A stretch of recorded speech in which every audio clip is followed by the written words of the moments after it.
Évaluation, appréciation, ça change quoi? Ça change beaucoup. Les mots sont importants, ils ont même un sens. Le terme évaluation renvoie à une forme d'incertitude qui ouvre un débat avec des arguments qui peuvent s'opposer ou encore faire évoluer le compte-rendu d'entretien professionnel.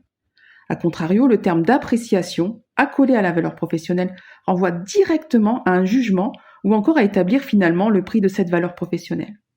Dans quel contexte ce changement se déroule-t-il? Rappelons ici que la loi fonction publique de 2019 est une loi de régression sociale pour les droits et garanties des fonctionnaires. Ainsi, par exemple, pour les promotions ou les mutations, les commissions administratives paritaires, les fameuses CAP, ont été supprimées.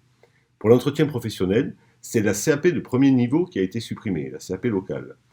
Pour rappel, les CAP étaient le seul cadre permanent d'une réelle égalité de traitement pour les décisions relatives à la situation individuelle des fonctionnaires.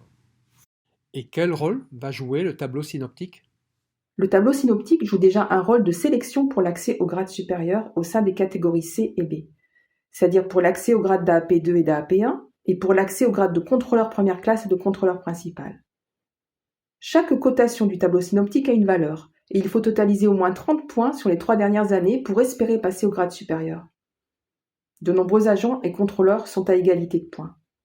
C'est pour cela que l'administration, en off, a demandé aux évaluateurs de faire baisser les cotations du tableau synoptique des agents. Donc clairement, on a là, avec des éléments de langage, on ne peut pas être excellent tous les ans, on est surévalué par rapport aux autres administrations. On a donc une vraie intention de l'administration de déprécier la valeur professionnelle des agents. Et pour les collègues de catégorie A? Pour la catégorie A, cela va jouer essentiellement pour la sélection au grade d'inspecteur divisionnaire. Nous y reviendrons dans une prochaine vidéo. Et que peuvent faire les agents? Bien évidemment, les militantes et les militants CGT sont à la disposition des agents pour les accompagner lors de l'entretien professionnel sur l'analyse de leur compte rendu d'évaluation professionnelle. Et puis, n'hésitez pas à nous contacter par téléphone, par courriel ou directement aux locaux syndicaux.